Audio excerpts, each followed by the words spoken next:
બોલો ગણપતિ મહારાજની જય, કૃષ્ણ કનૈયા લાલ કી જય, ભાગવત ભગવાનની જય. સ્કંદ ત્રીજો. હે પ્રભુ, સ્વયંભૂ મનુનો વંશ વિશે તમે મને કહો. શ્રી વિદુર ઉવાસ. શ્રી વિષ્ણુ ભગવાનને મનુની પુત્રી દેહૂતિનો વિવાહ કદર્મ ઋષિ તપના તપ અને ઉપાસનાથી પ્રસન્ન થઈને કર્યો તે વિશે અહીં કથા કહેવામાં આવે છે. ભરતવંશી વિદુરજી કહે, હે પ્રભુ, સ્વયંભૂ મનુના પરમ માન્ય વંશ વિશે તમે મને કહો, જેમાં મૈથુની પ્રજાઓનો વંશ વધ્યો હતો. મનુના 2 પુત્રો હતા, પ્રિયવ્રત અને ઉતાનપાદ. તે સપ્તદીપવાળી પૃથ્વીનું ધર્મથી પાલન કરતા હતા. મનુને દેવહૂતિ નામે પુત્રી પણ હતી. તેને આપે પ્રજાપતિ કદર્મની પત્ની કહી. તેનાથી કદર્મ ઋષિએ કેટલાક સંતાનો ઉત્પન્ન કર્યા હતા તે વિશે આપ મને કહો. વળી બ્રહ્મદેવના પુત્ર ઋષિ ભગવાને તથા પ્રજાપતિ દક્ષે મનુની કન્યા આકૃતિ અને પ્રસૂતિને પત્ની તરીકે પ્રાપ્ત કરી. જે સંતાનો ઉત્પન્ન કર્યા હતા તે પણ કહો.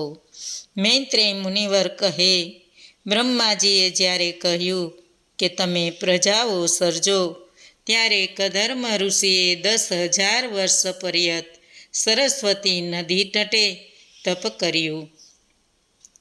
સમાધિયુક્ત ક્રિયાયોગ વડે કદર્મએ શરણાગતનો વરદાન આપનાર શ્રી વિષ્ણુ ભગવાનને સેવ્યા. સતયુગ વખતે કમળ નેત્રધારી ભગવાન તેમના પર રાજી થયા.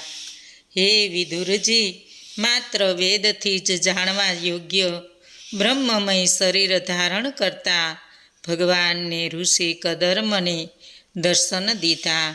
ભગવાનના દર્શન કરીને કદર્મને આનંદ થયો. તેમણે શ્રી હરિને નમસ્કાર કર્યા. પછી કદર્મ ઋષિ પ્રાર્થના સ્તુતિ કરવા લાગ્યા. હે ભગવાન, સમસ્ત પ્રાણીઓના નિવાસસ્થાન રૂપ આપના દર્શન થવાથી અમારા નેત્રો ઉપકૃત થયા છે. કારણ કે તપસ્વી યોગીઓ પણ આપના દર્શન કરવાને ઝંખે છે. હે પ્રભુ, સંસારમાં કામ ઉપભોગના અલ્પ સુખ માટે જ આપના ચરણને ભજે છે.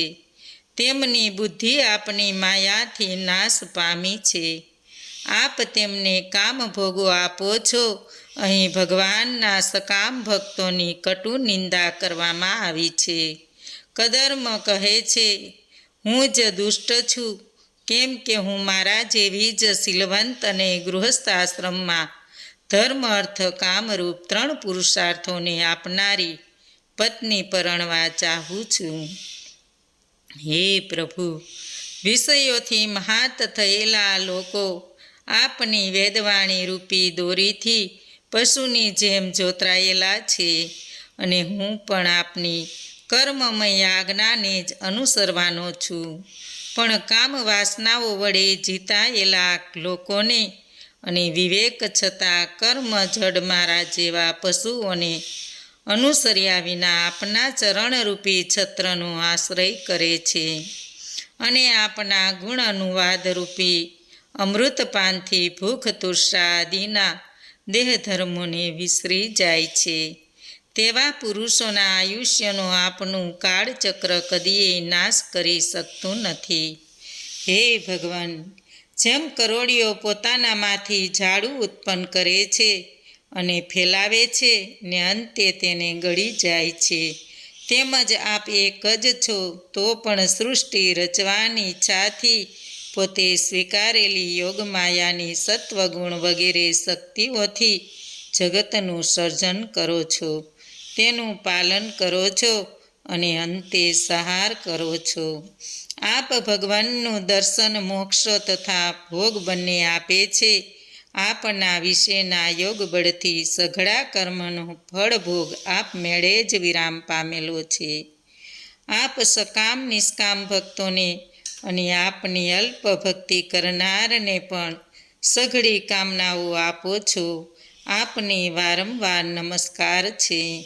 મૈત્રેય મુનિવર કહે, આપ કદર્મ ઋષિને નિષ્કપટ ભાવે પ્રાર્થના કરતા, મંદ મંદ હાસ્ય કરતા ભગવાન ના દર્શન થતાં પ્રભુ અમૃત તુલ્ય વચન ઉચ્ચારે છે.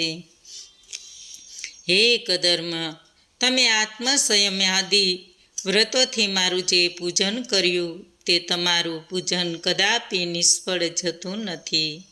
બ્રહ્માજીના પુત્ર મનુ કે જેમનું મંગળ કાર્ય જગતમાં જાણીતું છે અને સપ્ત સમુદ્રો સુધીની પૃથ્વીનું જે પાલન કરે છે તે ધર્મજ્ઞ રાજસી તથા મળવા માટે પરમ દિવસે અહીં આવશે.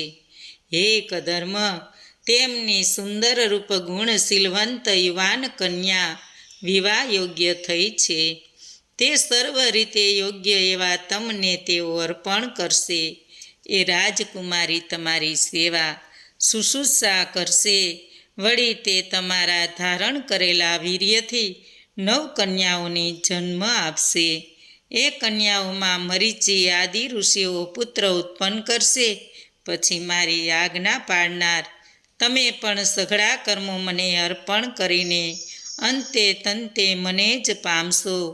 તમે મારે વિશે આત્મ સ્વરૂપ પોતાને તથા સઘળા જગતને અને પોતાનામાં મને અને સર્વ જગતને જોશો. હે મુનિવર, મારી અંશકળાન રૂપે તમારા વીર્યથી તમારી પત્ની દેહુત્રી દ્વારા હું અવતાર લઈશ અને સાંખ્ય શાસ્ત્ર રચીશ. મૈત્રેય મુનિવર કહે, ઉપર પ્રમાણે કહીને જીતેન્દ્રિયથી જ સાક્ષાત્કાર થાય છે અને જેમના વૈકુંઠ લોકની સિદ્ધો સ્તુતિ પ્રાર્થના કરે છે એવા શ્રી નારાયણ ભગવાન સરસ્વતી તીરે આવેલા બિંદુ સરોવરે આવેલા કદર્મ ઋષિના આશ્રમેથી સ્વધામ ગમન કરી ગયા. પછી શ્રી વિષ્ણુના કહેવાથી કદર્મ ઋષિ સમયની રાહ જોતા બિંદુ સરોવર પર જ રહ્યા.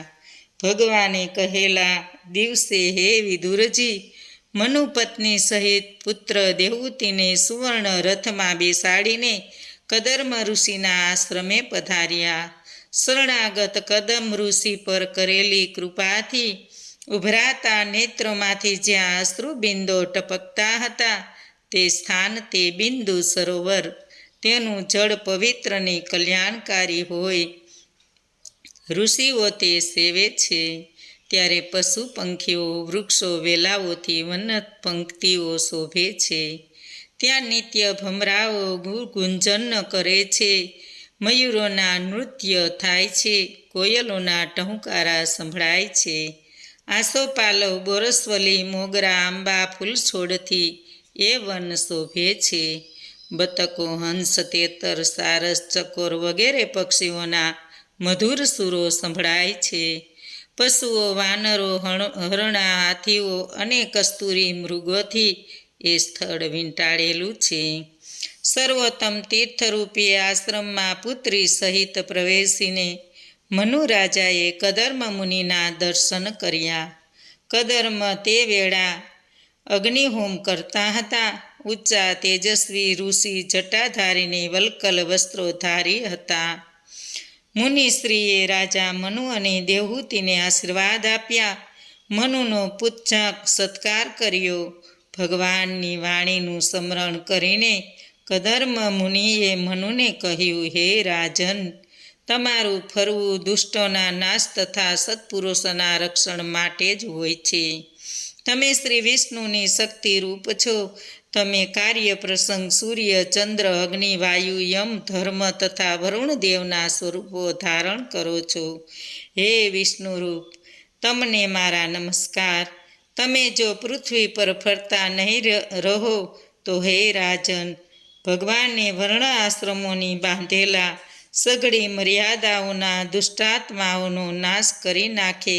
કદાચ જો તમે નિશ્ચયથી થઈને બેસો તો નિરંકુશ ને લોભી લોકો દ્વારા પૃથ્વી પર ધર્મની વૃદ્ધિ થાય અને દુષ્ટજનોની આ લોકોમાં નાશ કરે.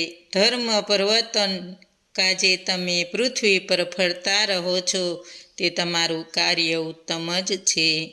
હે વીર રાજન, હવે મારો તમને પ્રશ્ન છે કે તમારું અહીં શા કારણે આગમન થયું છે? તમારી જે કંઈ આજ્ઞા હશે તે હું પવિત્ર હૃદયથી જરૂર સ્વીકારીશ. મનુ રાજાએ ભગવાનના કહેવા મુજબ પુત્રી દેવહૂતિને કદર્મ ઋષિ સાથે પરણાવી એની કથા અહીં કહેવાશે. મૈત્રેય મુનિવરે જેમના ગુણ કાર્યની ઉત્તમ પ્રશંસા કરી હતી એવા મનુ પોતાના પ્રશંસા થવાથી જાણે કે શર્મિંદા થયા હોય, કારણ કે સામાન્ય રીતે કન્યાના પિતા કંઈક હલકા ગણાય છે તેમ નમ્રપણે કદર્મને કહે છે, હે ઋષિવર, પરમાત્માએ વેદોની રક્ષાને અર્થે જીતેન્દ્રિય તપ વિદ્યા યોગયુક્ત તમને બ્રાહ્મણ વયોને સ્વયં મુખેથી ઉત્પન્ન કર્યા છે. અમને ક્ષત્રિયોને બ્રાહ્મણોનું રક્ષણ કરવાને ઉત્પન્ન કર્યા છે. તેથી તો બ્રાહ્મણો પરમાત્માનું હૃદય અને ક્ષત્રિયો શરીર કહે છે. બ્રાહ્મણ ક્ષત્રિય જાતિ પરસ્પરનું રક્ષણ કરે છે. પરમાત્મા બંને જાતિઓનું રક્ષણ કરે છે. આપના દર્શનથી હું કૃતાર્થ થયો છું. ભગવાને મને ઉપદેશ કર્યો છે. આપે મને ધર્મ ઉપદેશ આપીને મારા પર મહાકૃપા કરી છે. મારી પુત્રી પ્રત્યેના પ્રેમને લીધે દુઃખી મનવાળા મારી દીન વિનંતી આપ સાંભળો. આ મારી પુત્રી દેવહૂતિ છે. 2 પુત્રો ઉતાનપાદ અને પ્રિયવત છે. દેવહૂતિ યુવાન, શીલ અને ગુણયલ પતિને ઈચ્છે છે. તેણે મહર્ષિ નારદજી પાસેથી આપનો સૌમ્ય સ્વભાવ, ગાઢ શાસ્ત્ર જ્ઞાન રૂપ ભય અને સદ્ગુણો વિશે સાંભળ્યું. ત્યારથી તેને તમને વરવા નિર્ણય કર્યો છે. માટે મેં શ્રદ્ધા અને વિશ્વાસથી તમને આપેલી આ મારી પુત્રીને સ્વીકારો. મેં સાંભળ્યું છે કે અત્યાર સુધી બ્રહ્મચર્ય પાલન કરનાર તમે વિવાહ કરવા તૈયાર છો, તો મારી કન્યા સ્વીકારો. મનુ રાજાના વચન સાંભળીને કદર્મ ઋષિ કહે છે, હે રાજન, એ સાચું છે કે હું તમારી કન્યા સાથે વિવાહ કરવાને તૈયાર થયો છું. તો ભલે એ વિવાહ વિધિપૂર્વક થાય. આવી શીલવંતી સ્ત્રીઓમાં અલંકારરૂપ મનુપુત્રી જો સામે ચાલીને વરવાની પ્રાર્થના કરે છે તો તેનો કયો કર્મ ભાગી અસ્વીકાર કરે? આવી સાધ્વી સ્ત્રીનો હું ત્યાં લગી સ્વીકાર કરીશ કે જ્યાં સુધી તે મારા તેજસ્વી ગર્ભને ધારણ કરે. ત્યાં સુધી જ હું તે સદગુણી, શીલવાન, સંસ્કારી સ્ત્રી સાથે સંસાર ચલાવીશ. અને ત્યાર પછી તો હું શ્રી વિષ્ણુ ભગવાનને કહેલા અને જેમાં જ્ઞાન જ પ્રધાન છે એવા સંન્યાસ ધર્મને જ મહત્ત્વ આપીશ. અર્થાત આ તમારી પુત્રી દેવહૂતિને સંતાનોની પ્રાપ્તિ થાય ત્યાં લગી જ ગૃહસ્થાશ્રમમાં રહીશ, પણ પછી તો સંન્યસ્ત જ લઈશ. આ શરતે હું તેનો સ્વીકાર કરું છું. કારણ કે જે ભગવાનથી આ વિશ્વ ઉત્પન્ન થયું છે, જેમણે વિશે હાલમાં રહ્યું છે તથા અંતે જેમને વિશે લય પામશે, તે અનંત ભગવાન જ મારે તો પરમ માન્ય છે. મૈત્રેયજી મુનિ કહે, હે પૃથ્વી વંશી, હે પુરુષ વંશી વિદુરજી, કદર્મ ઋષિ આટલું કહીને મૌન થયા. તે ભગવાનના ધ્યાનમાં લીન થયા. તેમનું મુખડું જોઈને દેવહૂતિનું મન તેમના પ્રતિ વધારે આકર્ષાયું. પછી મનુએ પોતાની પુત્રી લગ્નવિધિથી કદર્મને આપી. મહારાણી શતરૂપાએ કદર્મ દેવહૂતિને વસ્ત્રો, આભૂષણો, પહેરામણી વગેરે આપ્યા. મનુ પણ પુત્રીના લગ્ન કરીને અતિ નિશ્ચિત થયા. કન્યાને વિદાય આપતા રાજા રાણીનું મન વ્યાકુળ થઈ ગયું. તે પુત્ર વિરહ સહન કરી શક્યા નહીં. હે પુત્રી, હે દીકરી કહેતા મનુ શતરૂપા સોધારા આંસુડે રડી પડ્યા. પછી રાજા રાણી રથારૂઢ થઈને પોતાના નગર ભણી ચાલી નીકળ્યા. નગરમાં આવતા પ્રજાએ હર્ષનાદોથી રાજા રાણીનો આદર સત્કાર કર્યો. જ્યાં વરાહ ભગવાને પોતાનું ડોકું ધૂણાવ્યું હતું તેથી તેમના રૂવાટા ખર્યા હતા. તે સ્થળ બ્રહ્માવર્ત દેશમાં આવેલી મનુની રાજધાની બહસ્મતી નગરી છે. તે સર્વ સંપત્તિઓથી યુક્ત છે. વરાહના રૂવાડા ખર્યા હતા. તે દર્ભ તથા કાચ નામની લીલા ઘાસ રૂપે ઉગ્યા હતા. બહસ્રી એટલે દર્ભ. જ્યાં એ દર્ભ હોય તે નગરી બહસ્મતી નામે પ્રસિદ્ધ થઈ હતી. તે મનુની રાજધાની હતી. લીલા ઘાસ રૂપે ઉગેલા દર્ભ તથા કાચ લડે ઋષિઓએ યજ્ઞ નાશ કરનારા રાક્ષસોનો પરાજય કરીને વિષ્ણુ ભગવાનનું પૂજન કર્યું હતું. તે સ્થળ મનુની રાજધાની બહિસ્મતી નામે પ્રસિદ્ધ થયું. કદર્મ આશ્રમમાંથી નગરમાં પાછા ફરીને મનુ ધર્મ અર્થ તથા મોક્ષને અનુકૂળ રીતે રાજ્ય ચલાવવા લાગ્યા. તેઓ એકાગ્ર ચિત્તે શ્રીહરિની કથા સાંભળતા હતા. મનુ મુનિ જેવા હતા. ભગવત કથા સાંભળતા, ધ્યાન ધરતા, પોતે જ બીજાને કથા કહેતા. તેમણે પોતાનો 71 યુગનો પોતાનો મન્વંતરકાળ ભગવત ભજનમાં જ ગાળ્યો હતો. હે વિદુરજી, જેને કેવળ શ્રીહરિનો જ આશ્રય છે તેને શારીરિક, માનસિક, દૈવિક કે મનુષ્ય થકી થયેલા દુઃખો કેમ સહન કરી શકે? વળી સર્વ જીવોનું હિત કરનાર, જેમણે મનુષ્યોના અનેક પ્રકારના ઉત્તમ વર્ણધર્મો તથા આશ્રમો કહેલા છે, તે આદિ રાજા મનુ સ્તુતિ યોગ્ય હોય તેમનું આ અદ્ભુત ચરિત્ર મેં તમને કહ્યું. હવે મનુપુત્રી દેવહૂતિના પ્રભાવ વિશે કહેવામાં આવશે. મૈત્રેય ઉવાસ. યોગથી બનાવેલ સર્વ સંપત્તિવાળા તથા ઈચ્છિત ગતિ કરનાર વિમાનમાં કદર્મ અને દેવહૂતિ ભોગવિલાસ અને દેવહૂતિથી થયેલા 9 કન્યાઓના જન્મની કથા હવે કહેવાશે. મૈત્રેય કહે, માતા પિતા મનુ અને દેવહૂતિ આશ્રમમાંથી વિદાય થયા ત્યારે સ્વામીના વિચારને જાણવા ચતુર સાધન દેવહૂતિ પ્રેમપૂર્વક પતિ કદર્મની સેવા કરવા લાગ્યા. હે વિદુરજી, કામ, કપટ, દેશ, દુરાચાર, લોભ તથા મદનો ત્યાગ કરીને દેવહૂતિએ પવિત્રતા, વિશ્વાસ, માન, ઇન્દ્ર નિગ્રહ, સ્નેહ, પ્રેમ, મધુર વાણીથી કદર્મ ઋષિને દેવહૂતિએ ખૂબ સંતોષ આપ્યો. દેવ કરતાં શ્રેષ્ઠ યાને કે દેવને ફેરવી નાખનારને સમર્થ દેવહૂતિ પોતાના પતિ પાસેથી મોટી ભોગેચ્છા રાખતી હતી. દીર્ઘકાળ પર્યંત વ્રતો પાળવાથી તે અતિ દુર્બળ અને કુશકાયા થઈ ગઈ હતી. તેને જોઈને કદર્મ દયાભાવથી અત્યંત દુઃખી થયા. તેઓ ગદગદિત વાણીથી કહેવા લાગ્યા, હે દેવહૂતિ, તારી ભક્તિ સેવાથી હું અત્યંત પ્રસન્ન થયો છું. તે મારી સેવામાં તારી કાયા દુર્બળ બનાવી દીધી છે. તે તારા સ્વાસ્થ્યનો સહેજ પણ વિચાર કર્યો નથી. આજ સુધી મેં તપ, સમાધિ, ઉપાસના તથા સ્વધર્માચરણમાં ચિત્ત એકાગ્ર કરીને જે દિવ્ય ભોગો પ્રાપ્ત કર્યા છે તેના પણ તે સેવા બદલના હક મેળવ્યા છે. તેથી હું તને દિવ્ય દ્રષ્ટિ આપું છું. તે દ્વારા તું દિવ્ય ભોગો ભોગવ. આ ભોગો આગળ બીજા ભોગોની કંઈ ગણતરી નથી. એ સિવાયના અન્ય ભોગો ભગવાનના ભૂકુટી વિલાસ માત્રથી નષ્ટ થાય છે. અભિમાનના વિકારો હોય ત્યાં લગી આવા દિવ્ય ભોગો દુર્લભ છે.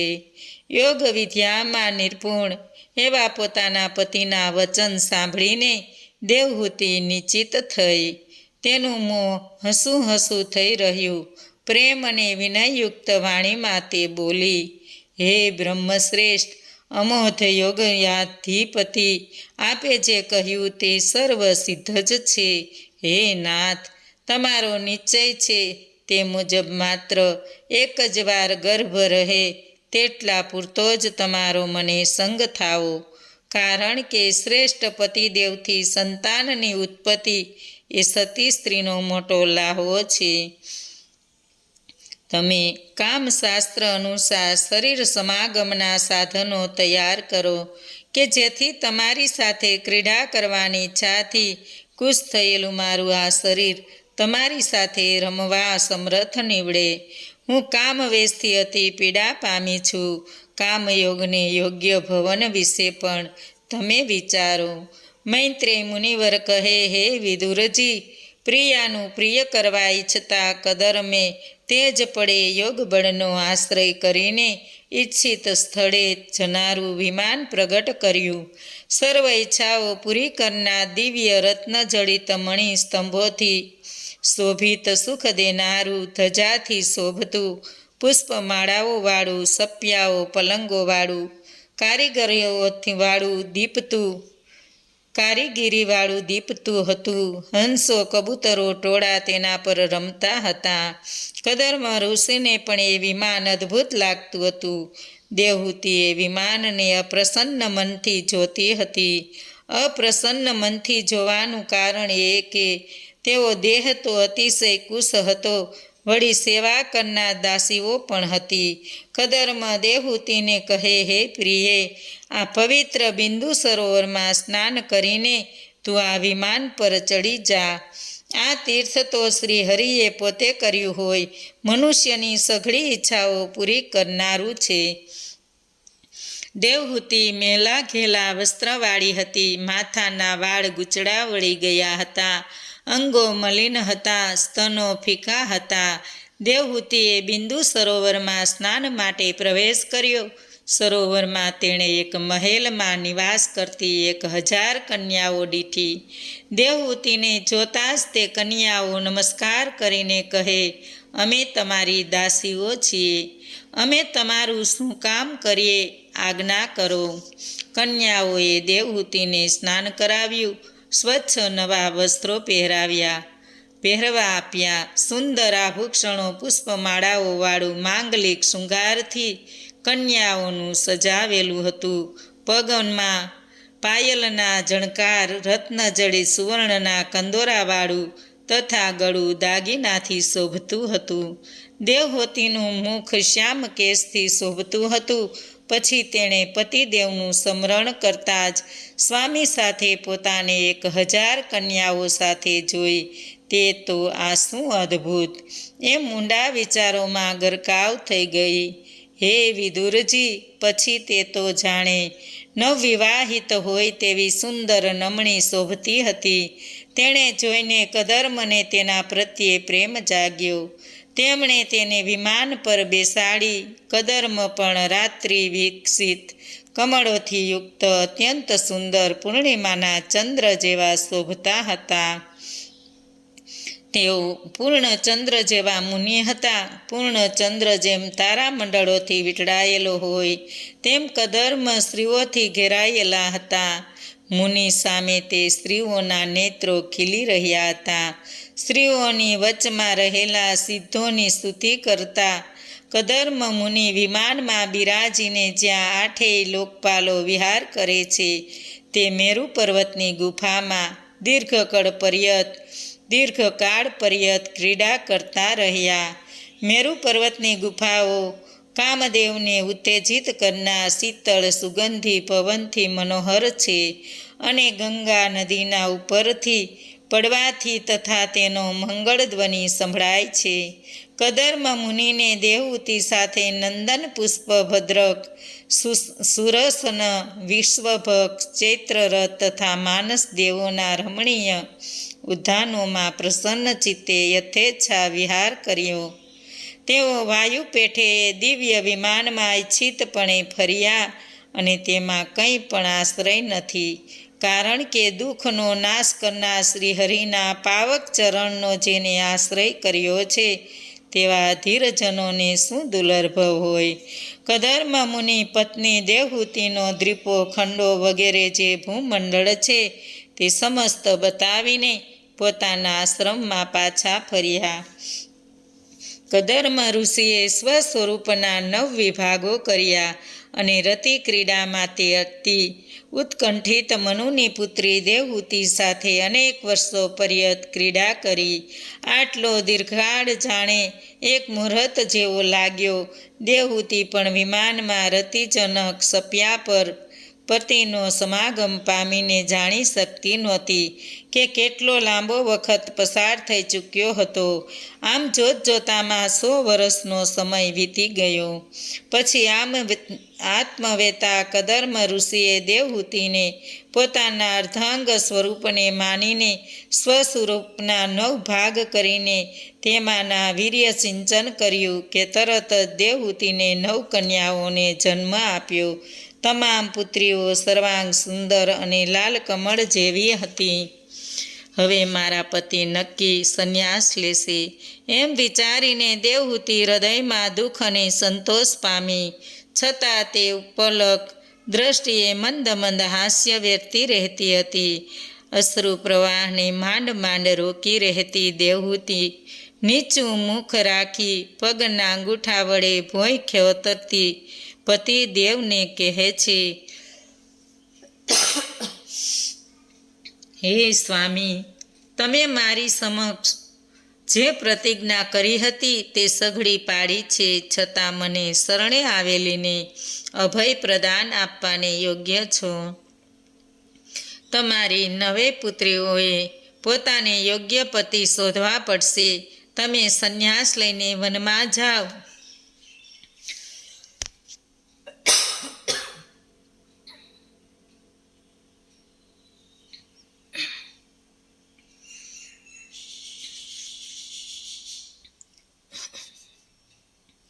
સંન્યાસ લઈને વનમાં જાઓ. ત્યારે મારો શોક દૂર કરવાને મને બ્રહ્માની એક સુપુત્ર આપો. મારો આજ સુધીનો કાળ તો માત્ર વિષય ભોગમાં જ વીત્યો છે. મેં ભગવાનની ઉપાસનાને ત્યજી દીધી છે. તમે તો બ્રહ્મવેતા છો. તમારું પરમ સત્ય નહીં જાણીને મેં ગાળેલો વિષયાસક્ત સમય અભયદાન માટે થાય. જે મનુષ્યનું કોઈ પણ કર્મ ધર્મને માટે, વૈરાગ્યને માટે અથવા શ્રી હરિની સેવા માટે નથી, તે જીવતો રહેવા છતાં મૃત્યુ પામેલો જ ગણાય છે. હે નાથ, હું પણ ભગવાનની માયાથી અત્યંત છેતરાઈ છું. કારણ કે મુક્તિ મોક્ષ આપનાર તમને મેળવીને પણ મેં સંસાર ચક્રમાંથી છૂટવાની ઈચ્છા કરી નહીં. બોલો કૃષ્ણ કનૈયા લાલ કી જય. ભાગવત ભગવાનની જય. આજનું ભાવપુષ્પ શ્રી કૃષ્ણ અર્પણમ.